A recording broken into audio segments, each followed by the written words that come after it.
In 79 AD, Mount Vesuvius in southern Italy erupted, shooting over 100 million tons of scalding ash and rocks 20 miles into the atmosphere. The most famous eruption in human history. The scale of the eruption is almost impossible to get your head round. The explosion buried the gorgeous ancient towns Pompeii and Herculaneum under a blanket of ash up to 24 meters thick. But its volcanic debris also preserved these amazing towns and the remains of many of the people trapped inside them. Now, with access to the very latest discoveries and technology, it's time to explore the evidence of their lives, to try to understand their world from their point of view, even to give them back their voices. The admiral gave orders for the warships to be launched and came on board himself with the intention of bringing help, steering straight to the danger. I'll be exploring the ancient landscape for clues and using the latest scientific revelations to uncover how these people lived 2,000 years ago. This is actually a fragment of material from Pompeii. It's all been handmade. And the shocking truth of their deaths. This is his femur of his leg, and most of his body material has vaporized. With the help of these new discoveries, I'm going to explore the stories of 5 people who lost their lives. A young boy trapped inside a villa. A soldier strangely found on the beach. An overworked slave. A young woman with a secret. And a man mysteriously cowering in his room when the devastation hit. Thanks to new geological discoveries, we can track the eruption blow by blow to see how these people's lives were snatched from them.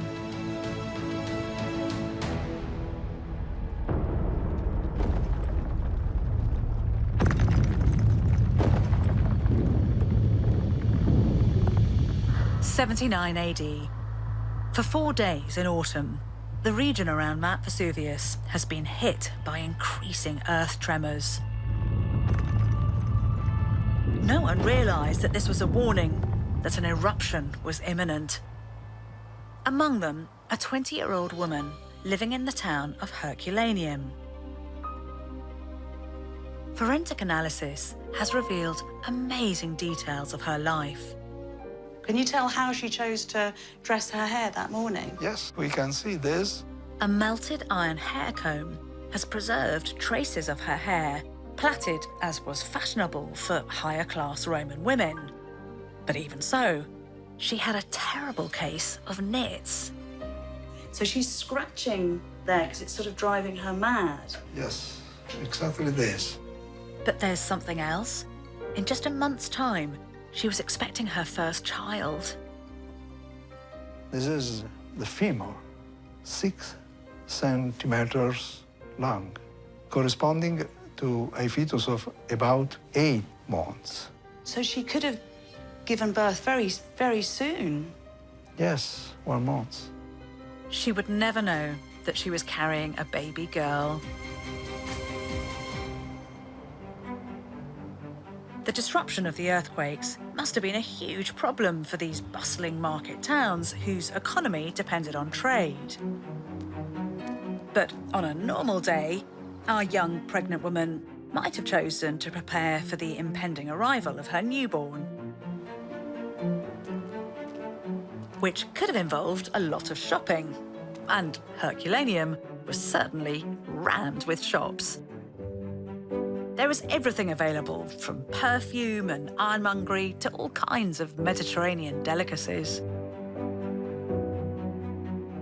These are streets that our young pregnant woman would have known really well. A wine merchant's advertising has survived across 2,000 years.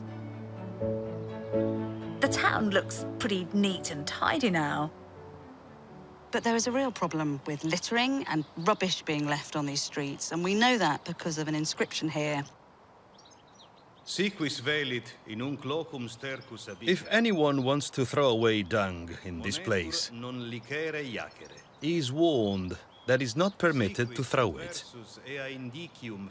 If anyone provides intelligence about this, freeborn people are made to pay a fine, and slaves are to be punished by being beaten on their backsides.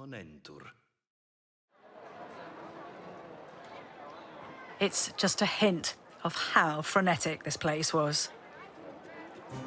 So imagine these streets absolutely buzzing, packed with people and produce, a bit more like this downtown street in Naples. So I am channeling my inner ancient Roman and going in search of some of the supplies they recommended for pregnancy. There was plenty of Roman medical advice around that our pregnant woman might have been aware of. Some of it sensible, some of it pretty out there. For morning sickness, oh my goodness, I needed help with that. A day's fast was recommended, followed by a rub down with olive oil, which sounds lovely, and then very easily digestible food, so boiled eggs and a kind of porridge and water with no wine allowed. Ciao, ciao. If she'd hoped for a boy baby, then she might follow the advice of Pliny the Elder himself to eat, Ciao, ciao. Mi scusi, hai dei testicoli de galetto? No, adesso no, signora, mi dispiace, no. Se vuole, per la settimana prossima li posso procurare. Clearly a bit less cool for them these days. Okay, no problem. Thank you. Ciao. Bye. We know that our pregnant woman was going to have a daughter, so maybe cockerel's testicles weren't on her list.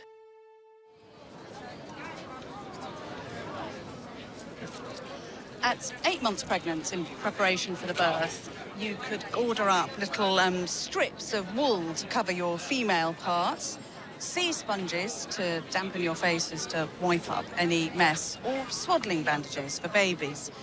And then on the day of the birth itself, There was this advice.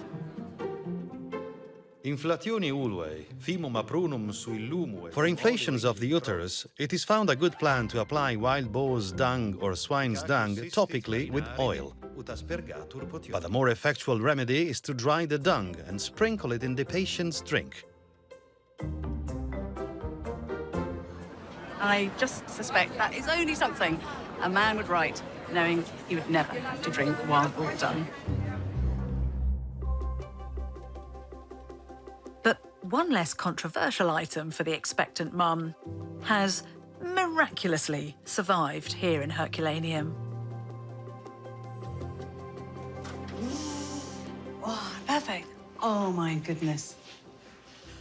OK, so one thing that every parent needed is stored in here. And I just should emphasize that it's incredible that I've been given access to this place, because here are totally unique treasures. Pina, posso voi? OK. Yes. OK, thank you. So, what you're looking at is a 2,000-year-old crib for a baby. It's made of wood, and it survived because the heat here was so ferocious, it flash burnt anything that was made of wood. And there's actually been a chemical reaction, so it's carbonized, that the minerals have actually physically changed their chemical compound. So you can see it's got this kind of sheen on it. So this crib has survived, and this would be exactly the kind of thing our poor young pregnant woman would have thought that she'd have needed. And it's just one of dozens of wooden objects that, amazingly, have been preserved by the eruption. Each one a prized personal possession of one of Vesuvius's victims. So, bland food, cockerel testicles, and a crib. What else? Oh yeah, something for herself, for that amazing hair. But I don't mean a visit to the salon. I'm thinking of something more medicinal. And for those annoying lice, one Greek doctor at the time recommended eating garlic and putting honey on your hair. Greek honey, of course. Ciao. Vuoi di melli, grazie. Or there was always one of these. A knit comb. The ancient knit combs from Pompeii and Herculaneum are exactly the same design as the ones that we still use today.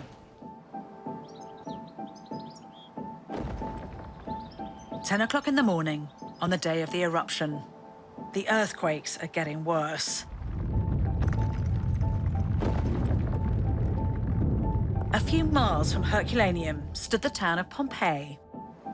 Here, in one of its most luxurious houses, surrounded by gardens, water features, and brightly coloured wall paintings, lived a little boy under 5 years old. His body was discovered close to that of a man, a woman, and another small child who'd taken shelter in a stairwell. Possibly, they were his family.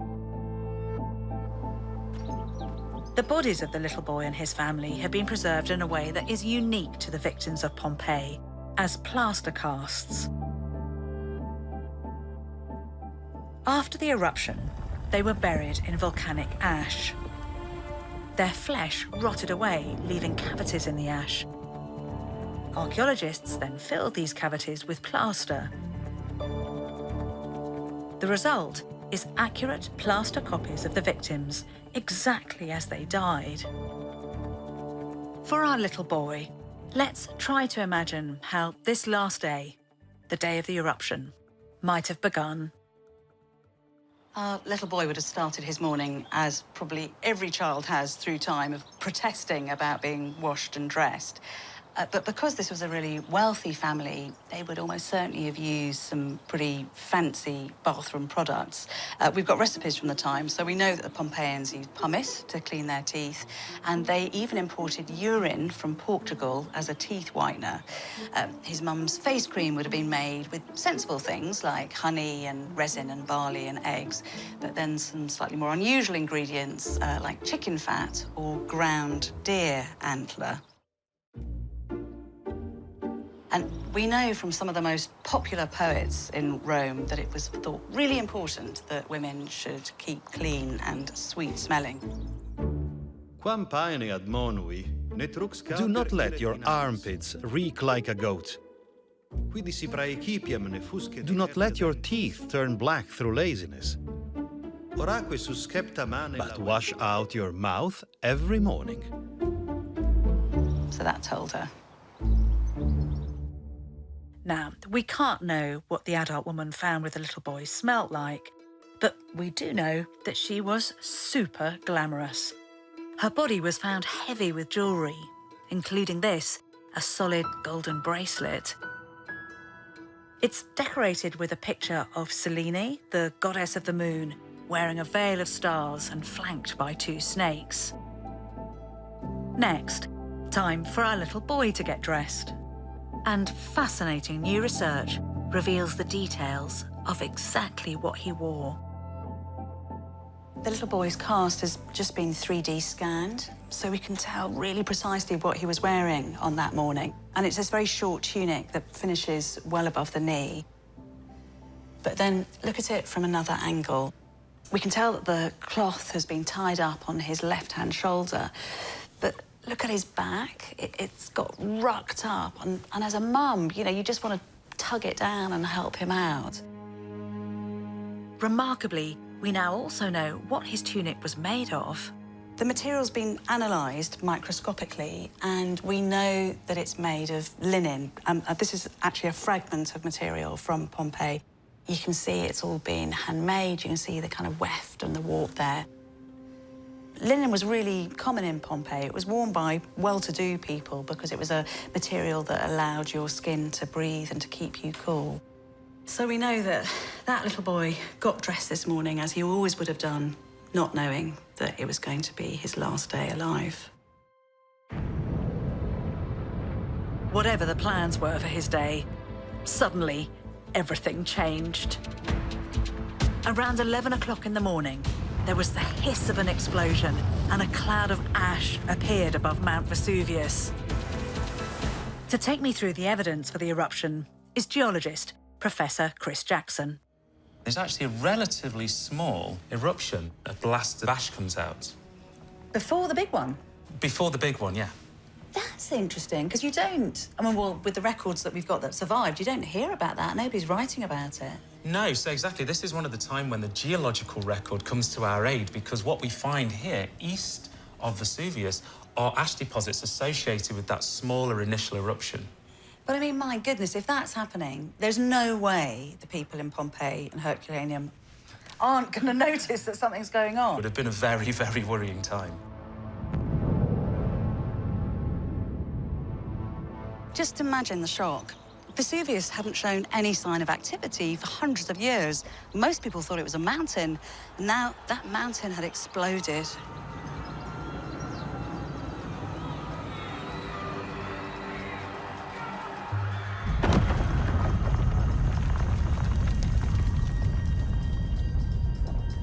The explosion would have triggered chaos and panic for all those we're following.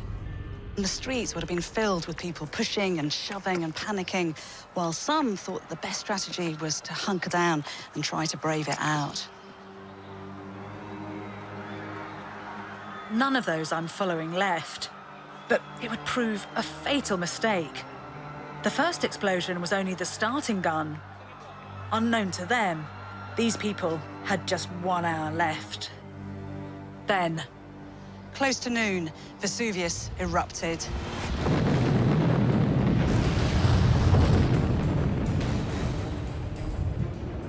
The top of the volcano has been blown off, is actually fragmenting and forming pumice, and we can see these bits flying out of the volcano here. I tell you, actually, what's really clear from this as well is that Herculaneum is closer, but it seems that Pompeii is getting the main hit. Exactly. Because of the atmospheric conditions, the wind direction at the time of the eruption, as we fly up into the cloud, you can imagine the whole of the sun would have been blotted out by this column of ash, which rose up to about 10 miles into the atmosphere. I mean, so these poor, poor people, so it's pretty much pitch black. They've got, even if the pumice is quite light, they're still being pelted with millions of rocks of pumice, and they're desperately working out how to try to escape. Yeah, you either decide to escape or you actually decide to stay inside your house. Have you been next to a volcano when it's erupted, Chris? I have been fortunate or unfortunate enough to be near volcanoes when they erupt. You can feel the blast of the eruption. You get pelted with ash. You can smell the volcanic gases. And what does it sound like? It sounds like nothing I've ever heard before in my entire life. It is just a loud, booming noise, so almost like heavy artillery being let off. for the people I'm following, it must have felt like the end of the world. They were now in a race to save themselves and their loved ones. Although he couldn't have imagined it, there was one victim who would die a hero as this catastrophic day unfolded. A battle-scarred veteran soldier. He's got a limp and a slightly kind of whistly voice. The possessions he was carrying, high-end weaponry, a lot of cash, and a whole carpenter's toolkit, point to him being a military carpenter of the Emperor's Praetorian fleet, based at nearby Misenum. I'm standing on the headland right above ancient Misenum, just across the bay from Vesuvius, where the fleet and around 10,000 troops, almost certainly including our soldier, were based. The one written account of the eruption that we have is by Pliny the Younger, the nephew of the fleet's admiral.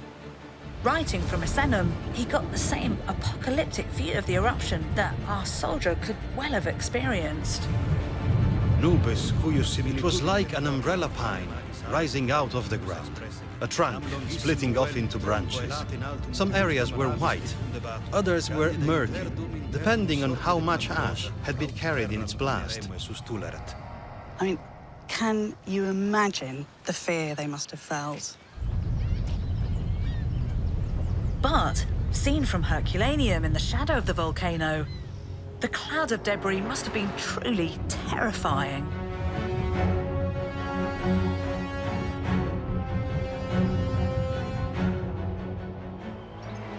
Just think of our young pregnant woman, desperately trying to protect herself and her unborn child. I mean, all that could have been on her mind was that she needed to get out or take cover. She and nearly everyone else in the town had the same idea. we know that they headed for the docks, which offered the possibility of escape.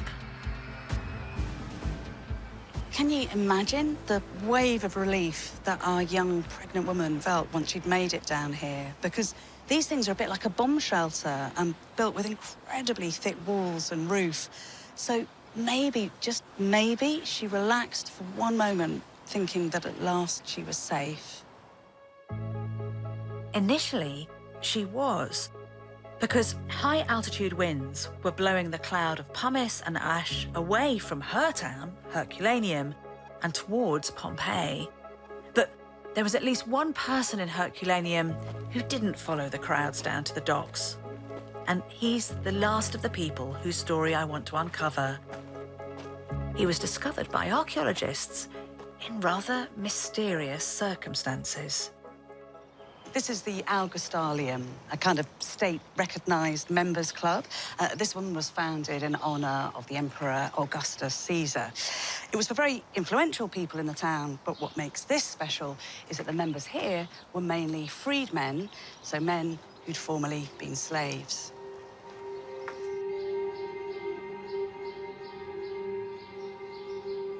I think you can really feel the purpose and energy of this place. Because the people who met here had a real sense of civic pride. We know from inscriptions that they paid for public buildings and artworks for the town, and even funded things like gladiatorial games. At the centre of this pillared hall stands a shrine. Hard to believe, isn't it, that it was painted 2,000 years ago? These colours are just incredible. So, this is a shrine to Hercules, the kind of action man superhero of the ancient world. And he was really important to Herculaneum. The story went that he'd actually founded the city and given it its name. That's Hercules up there with the goddesses Minerva and Juno. And it is so beautiful. This is so special. But there's something around here I have got to show you. The real secret here is that it's also the final resting place of another victim of Vesuvius. Honestly, I am so lucky, gracias, Sandra, to get access in here, because people are never normally allowed in. So just get a sense of where we are. So the shrine's to my right there, and this is this slightly strange, mysterious room with bars on the windows. And there's something remarkable inside.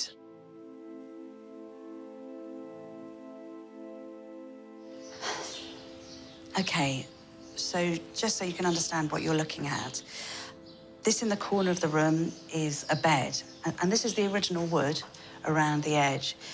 But in the middle, there are the remains of a body, and we know this was a man. There are just enough remains to make out that he laid here. Who is this man, though? It's all slightly odd. It doesn't quite add up, because this is a pretty posh room, but you've got bars on the window there. So maybe he was some kind of a caretaker. This could have been a treasury to the club. As the eruption began, he may have heard commotion in the street outside as people rushed past in panic to the docks. He certainly chose not to go down with the other people at the port, so maybe he just felt it was his duty to stay. At this point in Herculaneum, only a light dusting of ash was falling on the streets outside, so he may have felt protected. The eruption would have been watched at a safe distance by our soldier and the rest of the fleet, including its admiral, Pliny the Elder, a distinguished military man who also had a really keen interest in nature. Pliny the Elder was ever more intrigued by this strange plume emerging from the volcano. And being a man of science, he decided to order up a ship so he could go to investigate. But just before he set off, an urgent message arrived from a female friend of his who lived near Vesuvius, begging him to come to rescue her. Suddenly, an interesting scientific phenomenon had become a crisis, so he ordered backup. Posso. And it's at this point that we think our soldier enters the story. on board one of Pliny's ships, launched to take part in one of the most daring rescue missions of the ancient world. The admiral gave orders for the warships to be launched and came on board himself with the intention of bringing help, steering straight to the danger. The evidence of his belongings suggests our soldier was a specialist military carpenter in the fleet, and that he carried his tools ready for any repairs that might be needed. Around mid-afternoon, he'd have set off with the fleet across the Bay of Naples. But already the boat was being bombarded with pumice and ash and burning rock, so he might have had to use his carpentry skills. Now, pumice actually floats in the water, and it forms these kind of thick shoals like rafts that would have banged up against the hull of the boat. I mean, for the sailors, it must have been terrifying. The ships were around 40 meters long, but even with over 200 oarsmen, they only traveled at 8 knots, taking 3.5 hours to reach the other side of the bay. So it was probably late in the afternoon by the time they got there.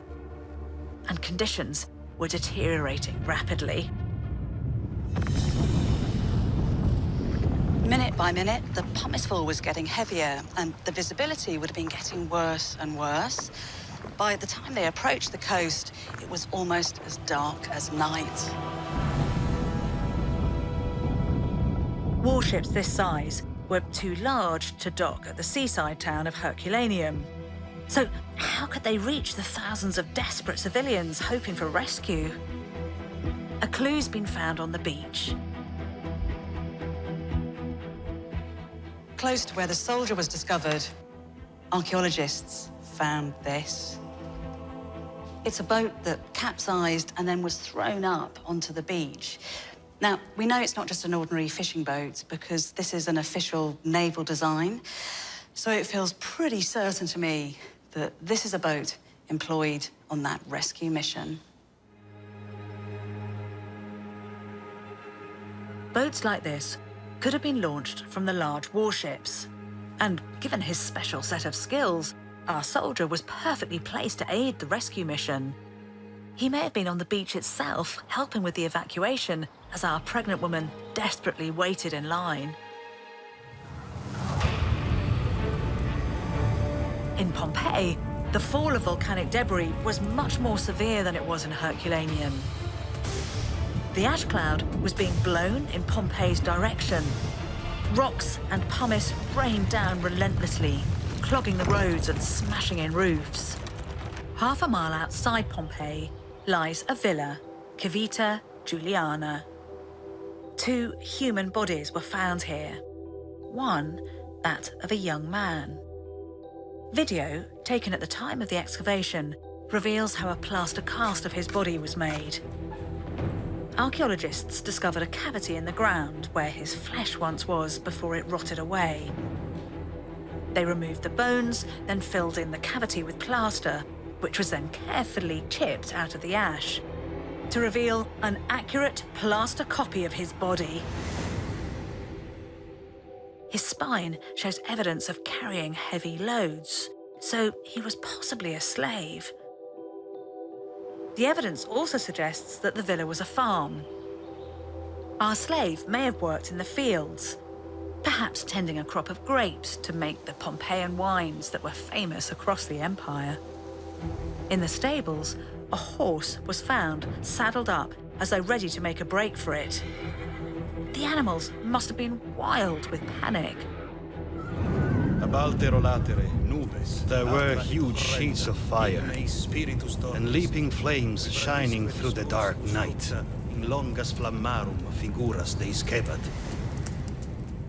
The position of the men's corpses suggests they'd sought shelter in a basement passageway, deciding to wait here for the bombardment to end.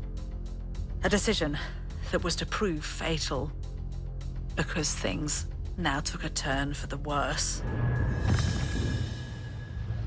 So around 8 p.m. in the evening, things really kick off, and we actually have this acceleration in material coming out of the volcano. And at this point, this column of ash is reaching about 20 miles up into the atmosphere. 20 miles? Yeah.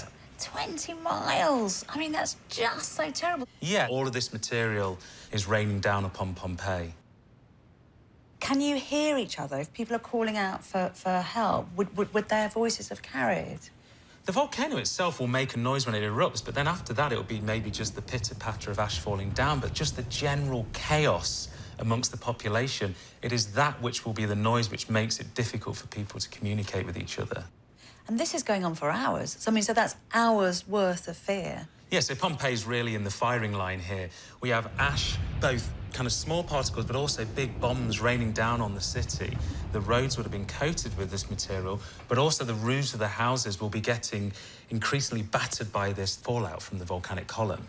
Totally, totally petrifying. Exactly, and you have no idea when this volcano is going to stop erupting either. So you have no idea whether or not you should stay and hunker down and look after yourselves in your houses, or whether you should try and plan your escape. As night fell, Vesuvius continued to spew out vast quantities of rock.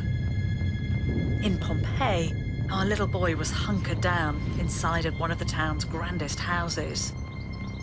The adult woman was found with a lot of cash on her, surely waiting for the chance to make a break for it. As Vesuvius erupted, the family must have been speechless with terror. I mean, material is coming out of the volcano at around 500 miles an hour. But we don't know why they didn't leave. Were they trying to save the beauty in their home, or were they just desperately trying to find somewhere to shelter?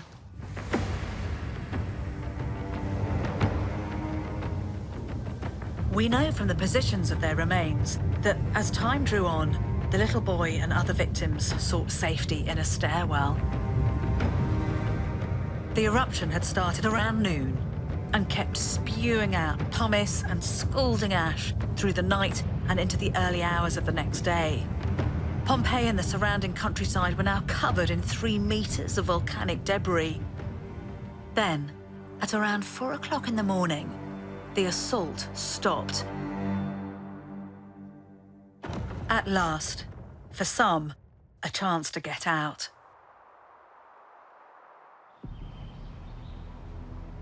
This is an area in the city known as the Garden of the Fugitives, because 13 bodies of fleeing victims were found here, now captured as casts. Having made a run for it, they'd been stopped in their tracks. But if they died after the bombardment, what exactly killed them? It was a new and deadly phenomenon. This huge column of ash had built up in the atmosphere, and now it starts to collapse because it can't be supported anymore by material coming out of the volcano, and that generates something called a pyroclastic flow. So it's basically that, collapsing down the side of the mountain. So as it collapses down, the ash, the rocks, the gases are all brought with it, and they are travelling very, very quickly, so several tens of miles an hour, maybe even a few hundred miles an hour, and it's hot, several hundreds of degrees Celsius. So you can imagine if this hits one of these towns, then it's going to be bad news for anybody there. A few minutes after the column of ash collapsed, a mighty pyroclastic flow barreled down the side of the mountain, straight towards Herculaneum and our soldier, our pregnant woman, and our caretaker. And it was this caretaker, who seems to have been resident in one of the town's meeting places, who was in the front line, apparently taking refuge in a side room. All that we know about him is that in those final moments, he chose to throw himself down and lie with his face buried into the bed.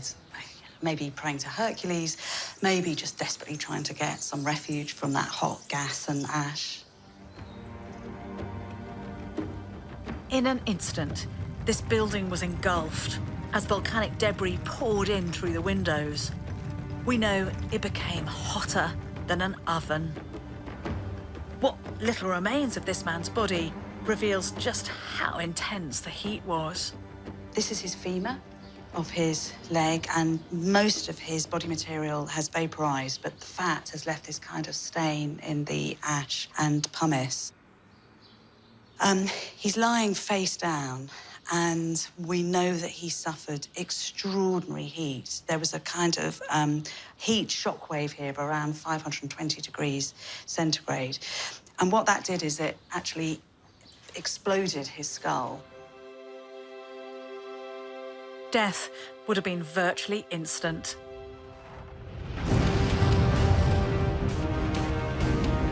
The pyroclastic flow raced on, down through the town, to the docks, where the inhabitants of the city were still trying to escape. One of the people down here on this beach was our soldier. Now, we don't know what he saw or heard, but we do know that the force of the pyroclastic flow smashed him to the ground, burning his flesh right off. The sea vaporized. The soldiers' exposed bones were scorched by the scalding ash. Black marks show where the bones were hit directly by flying, burning debris. There's nothing he could have done to save himself. Nearby in one of these chambers, our young woman might have felt the heat of the pyroclastic flow just seconds before burning ash and gas poured through the doors. The walls of the chambers shielded the intense heat. So instead of stripping her flesh, she would have baked. Breathing the hot mixture of gases into her lungs would have killed her by asphyxiation in just 2 breaths. Herculaneum was covered in around 3 meters of hot ash, but this was just the first wave. Within the hour, a second surge hit the town, burying it in a further 2 meters of ash. The pyroclastic flows, they just keep coming. Yep, they continued. There was a third flow here which almost reached Pompeii. So that's interesting. So the Civita Juliana is just here in the countryside. So that's going to be what took out those 2 men and the horses. Exactly. Major new research by Italian volcanologists and the British Geological Survey reveals more details about the flow than ever before. We now know that as it approached Pompeii, it slowed and cooled dramatically. We're talking about temperatures of probably around about 100 degrees Celsius. But even so, does that mean it's worse for them? Because does that mean it's going to take people slightly longer to die? It means you're not incinerated, but if you're being hit by a fast-moving flow containing gas which is 100 degrees Celsius, it's going to kill you more slowly. So the estimates here are that some of the people could have taken about 15 minutes to die. Awful. In Villa Civita Juliana, on the outskirts of Pompeii, our slave and another man had left a horse saddled up in the stables, ready to escape, while they sheltered in a passageway in the house. Around 6:30 a.m., without warning, they were overwhelmed by gas and ash swirling at around 100 degrees. After many minutes, they died. The heat was ferocious, but nothing like it was in Herculaneum. So here, body tissue could survive long enough for ash to fall on it and form a kind of casing, which is why centuries later, archaeologists have been able to make casts like this. One revealing detail that we have is the posture of the older man. He was holding his fists in front of him, a position often called the boxer's pose, the body's automatic response to heat stress. But Pompeii itself hasn't actually been hit by a pyroclastic flow, has it? No, it's been spared up to this point, but then there was a 4th, 5th, and 6th flow. And as you can see, they went straight through Pompeii. So nobody is going to survive that. No, so the 6th one would have been the largest one, and in fact, it was so large that deposits from that flow are found way over here on the other side of the Bay of Naples. The family of our little boy was found sheltering in the stairwell. He was a meter or so away, somehow separated. We now know that in temperatures of 100 degrees, these victims of Pompeii would have endured close on 15 minutes of boiling hot ash before they finally died. It seems our family group suffered the same terrible fate as those two men. The mother with the little child's brother or sister on her lap, but our little boy died alone.